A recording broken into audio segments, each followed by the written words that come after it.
Paul was a man who was on the road a lot. All of his adult life, he was traveling from city to city. This was possible because in the Roman Empire he lived in, infrastructure had improved to the point where travel by road was safe and relatively efficient. He also traveled by sea, which was possible because everyone lived around a big lake called the Mediterranean Sea. And so he was able to go by land and sea, and I forget now how many thousands of miles he walked and traveled. Someone's calculated this, but several thousand. And again, without a vehicle, motorized transport. But we've not been thinking so much about the mode of travel as about the things that he learned as he moved from place to place, because it wasn't just physically going from point A to point B, but his life was a journey. And he is learning about himself, about his faith, and about God through these different experiences as he goes from town to town. And if you read his letters in order, you can see some of those changes in his thinking. You can see the way he is thinking about his identity as an Israelite in a new way. You can see the way he's thinking about the scripture, the law, in a new way. You can see again the way he's thinking about God revealed in Jesus. And that changes the way he learned about God growing up. Today we come to the end of the journey, the end of his story. And we're actually not in any of his letters because we don't have any letters from this period. The last things that he sent out were probably Galatians and Romans. That's the last word we have from Paul. But we do hear about his story from Luke in the book of Acts. So that's in Acts 20 through 28. The last part of Acts tells the end of his story. So we're not going to look at all the little things, but again, taking the broad view of what he did, what happened to him, and then what we can take away from that. So you may remember a few weeks ago we talked about the Jerusalem collection.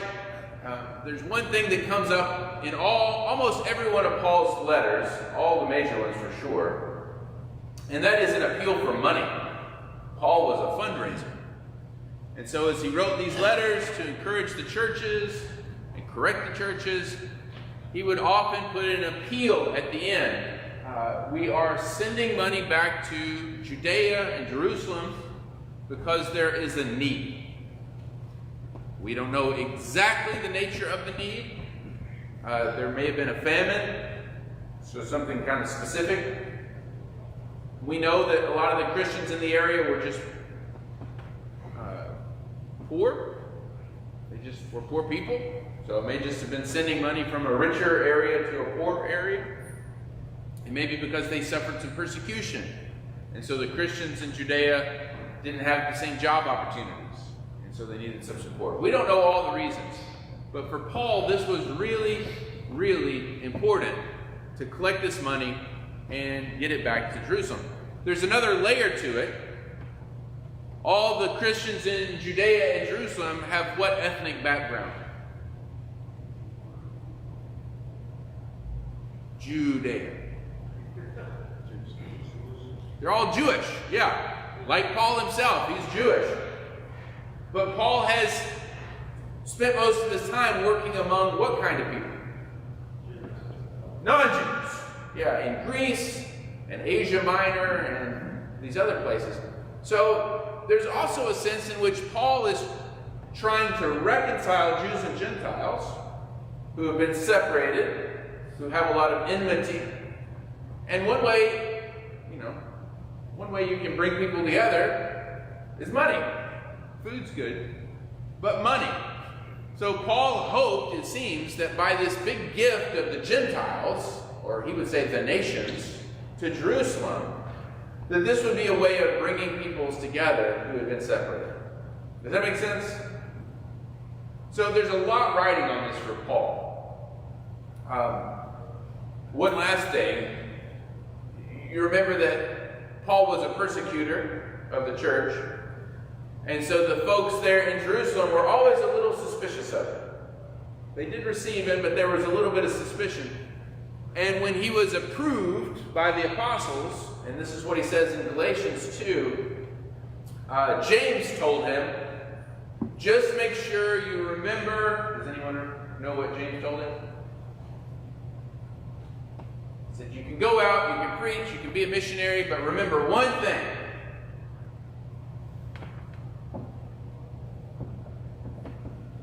It's the most important thing the apostle told him. Jesus. No. You think that. James said, one thing I want you to remember, Paul, when you go out, you'll have our blessing. Seems like it's important. Nobody knows. Remember the poor. That was what James told him. Remember the poor. That's how you'll preach Jesus, because that's what Jesus did. But he says, remember the poor. So there may be a sense in which this collection was also Paul's big way of remembering the poor. And of course, he's going to go and deliver it to who in Jerusalem?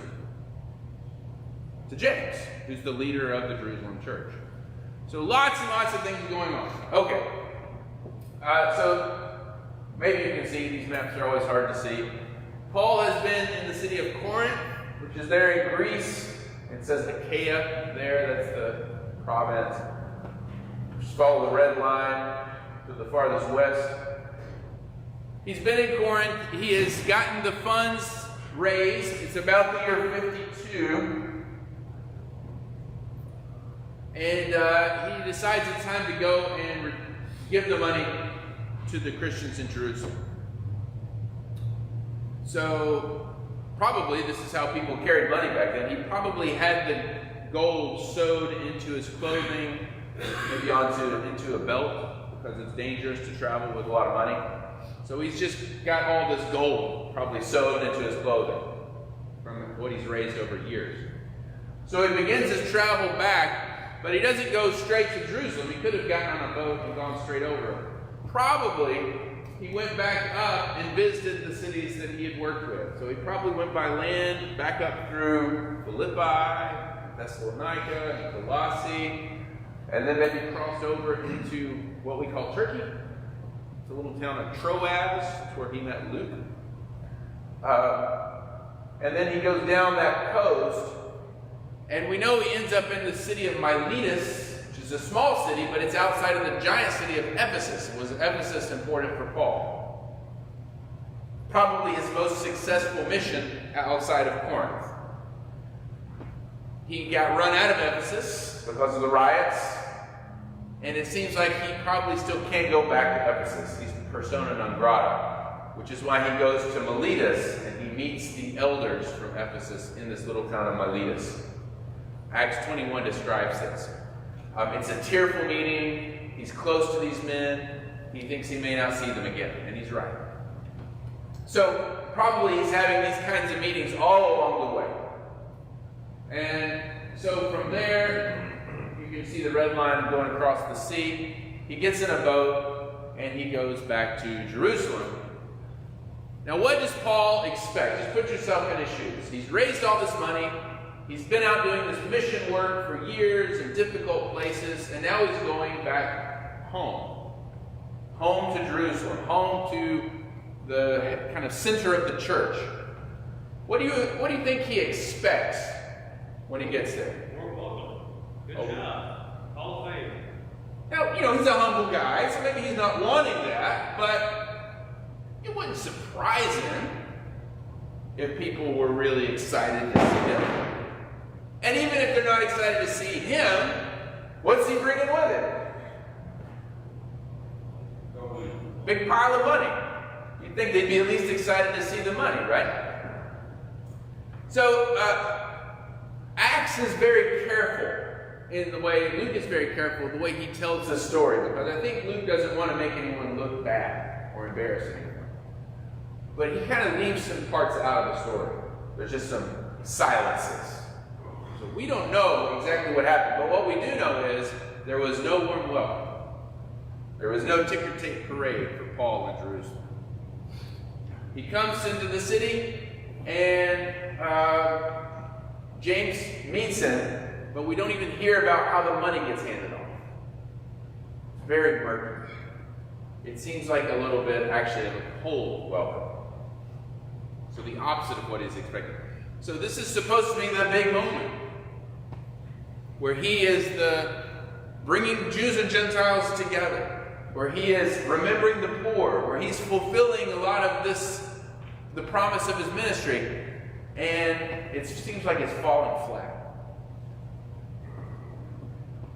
James actually says, hey, listen, I can't be too close to you because there's some people that are still suspicious of you. So I need you to go make a sacrifice in the temple, and that'll make them feel better, and then we can... So right away, there's this distancing, these conditions. Paul says, fine. If it makes them feel better, I'll go to the temple, I'll make the sacrifice. He's got Timothy with him, who's half Jewish, half Gentile. He goes, makes the sacrifice, goes through the motions. And what happens when he's at the temple? Does anyone know? That's right. They arrest him. Somebody has tipped off the authorities that he's in there with his friend Timothy, who's not fully Jewish. Who tipped them off? We'll never know. But we do know who Paul's enemies were there in Jerusalem. And there's a good chance, actually, that it was Christians, the Judaizing Christians, who tipped them off. Which we don't know for sure. But those are the people who were Paul's enemies, were the Judaizing Christians, the ones who thought he was leading people astray.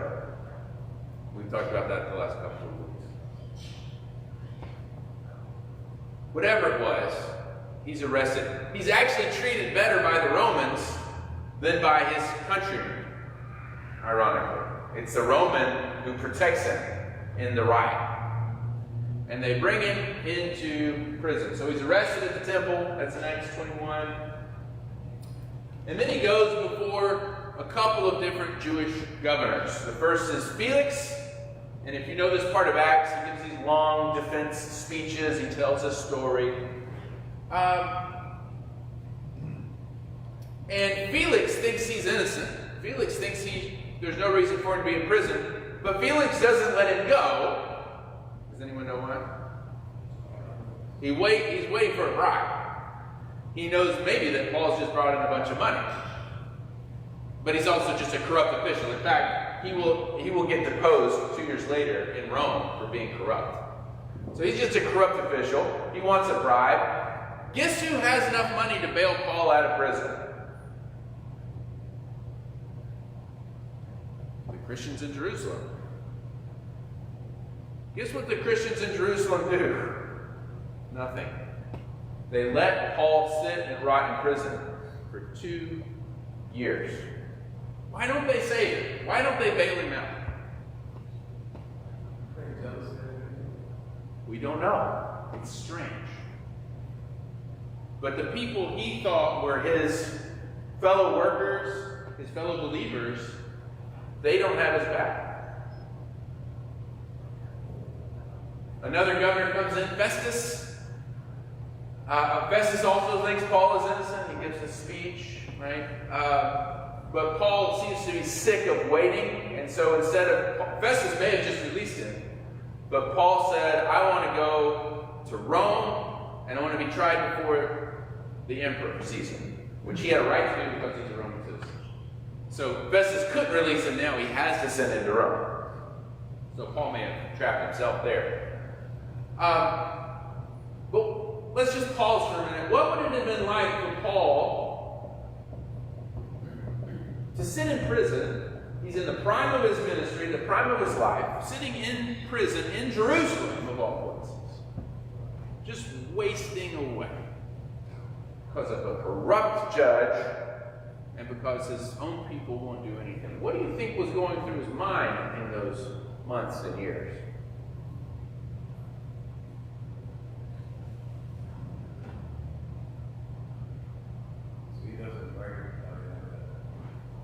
Well, he doesn't know. We don't have any letters from this period.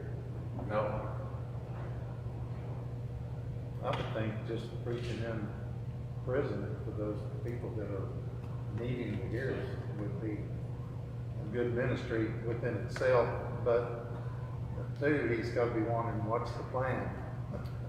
Well, remember, prison then is like you're stuck in a hole in the ground. So there's not a lot of other people to talk to.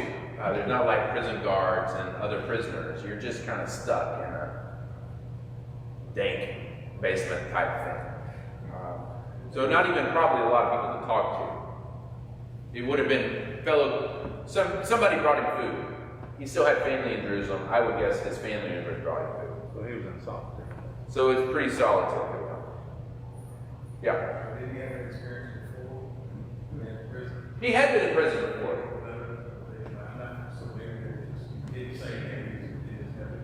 It's possible. He could have written letters and we just don't have them yet. Or it may have been a different setting.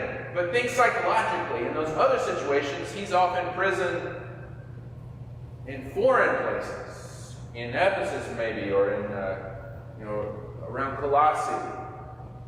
But in foreign places, this is back home, where people speak his language and share his religious background. I think he would have identified person. Because rejection and suffering. Jesus, I mean, he was. Yeah. He was rejected by us. I think he would have. That's why I wanted, if you go with that, to try to live like he did before, say, I identify my way now. Yeah. Rejected my mom, stuck here. He probably had something that I would say is right, very encouraging. So the ones that prior to this. Yeah. I would think he would have probably been the same mindset. I'm not saying it was easy, of course it's not. I think he would have identified with it. I think you're right. Because he's done that for his whole life. But I think that other part that you said is also really important. But it wasn't easy. 2 years sitting around doing nothing. Yeah. What he planned to do was drop the money off in Jerusalem and do another big mission even farther west to Spain. He writes about that in Romans 15. He's raising money already. He thinks he's going to Spain.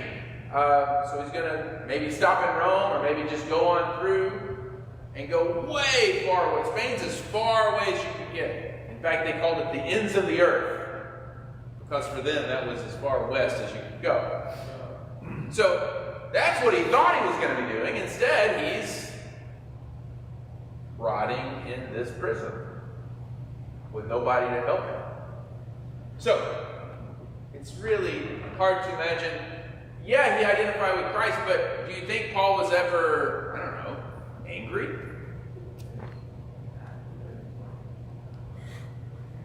Do you think Paul was ever, frustrated?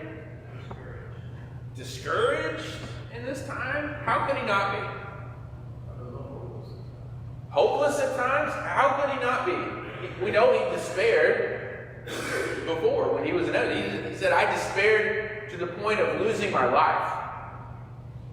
So we know Paul's capable of deep emotions. And we don't have any record from his hand here, but we have to imagine these are the things that he's going through in his prison. After the interview with Festus, he is sent to Rome. And he's going to have a trial there. And we know that probably that's where his life ends, is in Rome. And this story is told in Acts 27 and 28. He almost doesn't make it. If you remember, they put him on a boat to go back across. Our map doesn't cover this part. He gets to kind of the middle of the Mediterranean Sea. There's a storm. And the boat is shipwrecked on the island of Malta, a little bitty island in the middle of the Mediterranean. They survive. He gets bit by a snake. He survives that. And ultimately, they do make it to Italy. After they have to wait for the season to pass. The shipping lanes open back up. And he's received well in Italy. The Christians meet him there, a place called Three Taverns. So we know there's already Christians. These are not calls people. He didn't start these churches, but they welcome him. And he is eventually put under house arrest in Rome. And this is a much better situation, right? Because he's in a house, he's talking to people, he has a lot better interactions. But is he able to go to Spain? Is he able to do the ministry he planned? No. This is probably another 2 years or so. Yeah. Didn't he, besides getting bitten by a snake, didn't he also heal the Maltese officials? Yeah. So he still clearly has power, right? He still has the Holy Spirit. He's broken out, he's been let out of prison before Barnabas. So we would be frustrated 2 years in prison. I wonder, it's almost like sitting on power, knowing you could do something. Because I agree with you, I've never thought about it this way. But he clearly still has the Holy Spirit, he can still do things. Yeah. And he's clearly fine with being led by the Holy Spirit to go places he doesn't want to, or have thorns in the flesh he doesn't want. So could he also be preparing, what's next? And of course we know the ultimate plan was the central broadcast of Christianity. So, but to me it's interesting to point out he's in prison for 2 years, and yet as soon as he gets to Malta, 2 miracles. He survives the viper and he heals an official. So I don't know, it's like he still got it. But he was sitting on it for 2 years. Yeah, that's actually an interesting point. I didn't think about that. Could he have, and this may not be what you're saying, but could he have miraculously gotten out of prison? It's happened. Yeah. Maybe that's not happening and he wonders why. Because, we don't know the details of this, but is it like he always has the power?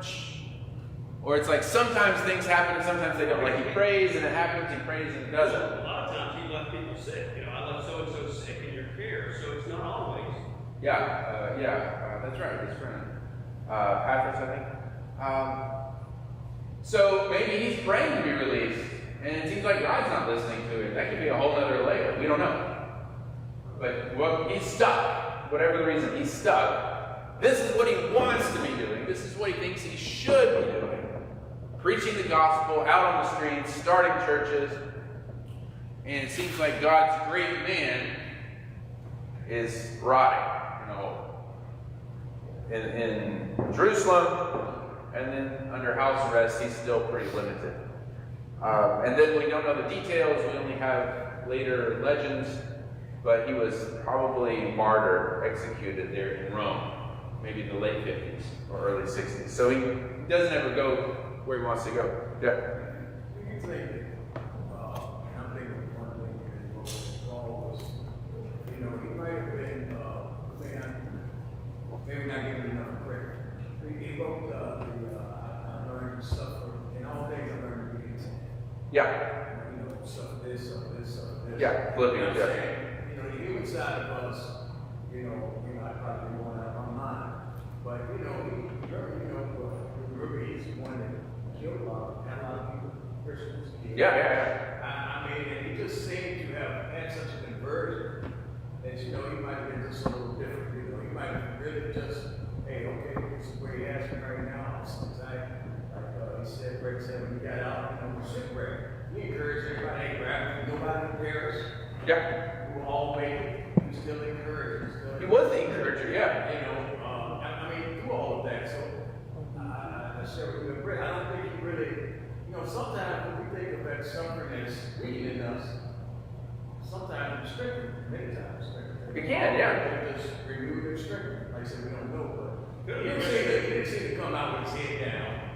Could have been rested up too. He's been traveling. It's like, all right, I'm gonna catch up. I got family bringing me stuff. It could have been maybe one department, but Joseph has the same story, right? Prison, hanging on, and all of a sudden great things. So yeah. Now to clarify, he was executed, but you may explain the political situation because it really would have been hard to execute a Roman citizen for something that happened in the Jewish temple years before. Yeah, he was executed because of what happened in Jerusalem. He was probably caught up in some persecution. We don't know. So it probably wasn't for that crime. It was probably for things going on in Jerusalem, yeah. And he would have been beheaded probably because that's what citizens. Yeah. Others were crucified or other things, but he was probably beheaded. That's the story. There's still church in Rome today on the site where they think he was killed. I don't know for sure, but called St. Paul outside the walls. So I hear what you're saying, and I think this is right. We know from his letters, Paul thought we should be content, we should rejoice. But I think we have to be careful to remember Paul was still a human being. He did great things, but to us, he's the great writer of the New Testament. He's the great missionary, right? He's almost like, next to Jesus, one of the founders of Christianity. It's not a stretch to say that. But when you look at these last few years of his life, this is not triumphant. I mean, this would not look like a success story by any measure. It is one setback after the other. It is one suffering after the other. And when you look at the scope of his whole career, he's actually not all that successful as a missionary. I mean, we hear in Acts about the successful ones, but Acts also skips over these big chunks of his life where he doesn't seem to plant any churches. He goes through some cities and doesn't convert anyone. He has success in Corinth, and he has success in Ephesus. Those are the two main places that he was really successful. It's not all that much. I'm sorry. I've never viewed Paul that way. Paul was a pretty rough character. I mean, he really had people killed for a long time. And I think that's why I said, if you've done what you consider wrong for a long time, and God comes and changes your life, you feel so good about it that you're just not willing to go through whatever the Lord wants you to go through, because you feel you're so happy, for lack of a better word, that your life is different. So I mean, you almost take it apart from the course. Well, you know, I got to sit in prison 2 years. Well, I killed 25 people 20 years ago, so you know, okay, well, that's that. And then I'm making it light, but I'm saying, I'm grateful for his writing, very inspiring, very encouraging. But I've never forgotten Saul. Who he was. And I think the Lord always said, you must suffer great things for my name's sake. That's right. God is just. Yeah, so he may very well have thought that. Like, I deserve this and more. Well, you can done with such a love for God. That what hurts you in your normal state doesn't hurt as much in more of a spiritual state. That's what I'm trying to say. If I don't know, putting it right, that's kind of Something kept him going. And maybe that's exactly what it was. We don't know. Something kept him going. He got out of the prison and, well, he never recovered from this. Once he was arrested in Jerusalem. But again, just think about it. Just in terms of expectations, this Jerusalem thing is the pinnacle. It's going to be the highlight of his whole ministry career. But instead, it's the moment where everything goes downhill. He never is a free man again after this. He thinks he's going to be, he doesn't talk about himself as a hero, but it's like he's bringing the money, he's bringing people together, he's going to the Gentiles, right? And then he comes and he gets arrested and imprisoned and never has his freedom again. Totally the opposite of what he would have expected. And so the last whole phase of his life is just a wash, at least in terms of ministry. I mean, what would it have been like if he'd gone to Spain? What could he have done there? Much good, maybe. But he's asking, why have my friends turned on me? Why have the church leaders not got my back? Why aren't they supporting me? And maybe he's even asking, where's God? Not all the time, but why doesn't God get me to Spain where I can do God's work? You know, surely these questions pass through his mind. So his life did not end up looking like he thought it would. And hey, does your life look like the way you thought it would?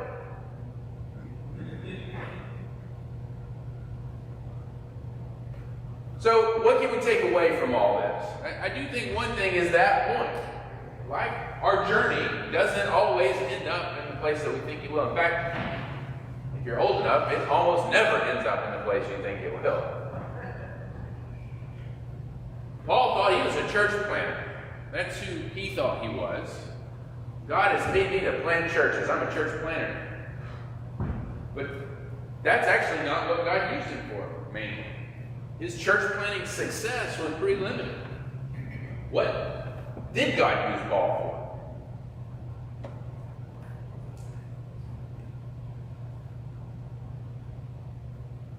His mail. Paul wrote these letters, which he may not have even thought that much about. And yet those letters were collected by the Christians and read, and eventually came to be seen as inspired.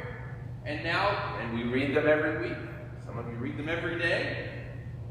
It's Paul's letters that have become the way God used Paul. Well, he probably didn't formally plant a church in Rome.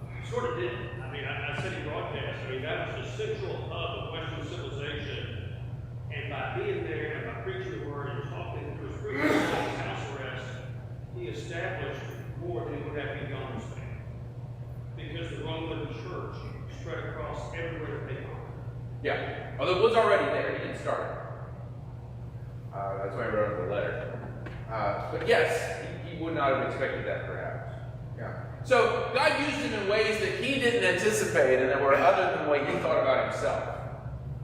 And he may have died before and not known that. Right? Not known the effect that his letters would have. So I think that's one thing, is the journey takes us places we don't expect. And changes us in ways that we don't anticipate. The other one is, and Jeff's been making this point several times,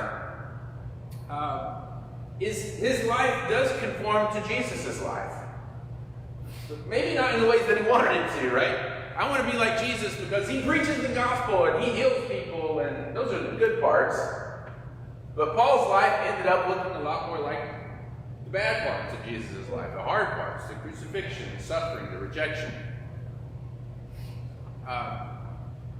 And so we already saw this in his letters, when there's these other apostles coming around and these enemies coming around. What's one thing that Paul holds up to say, look, I have authority, you should listen to me? He says, I've suffered like Jesus. He's not arguing like I'm right based on scripture. He does that too. But the main thing is, I've suffered like Christ suffered. So that has become embedded in the way we Christians think about leadership. Is it Christ-like? And that Christ-likeness means, is it suffering? Even, is it willingness to die? Martyrdom.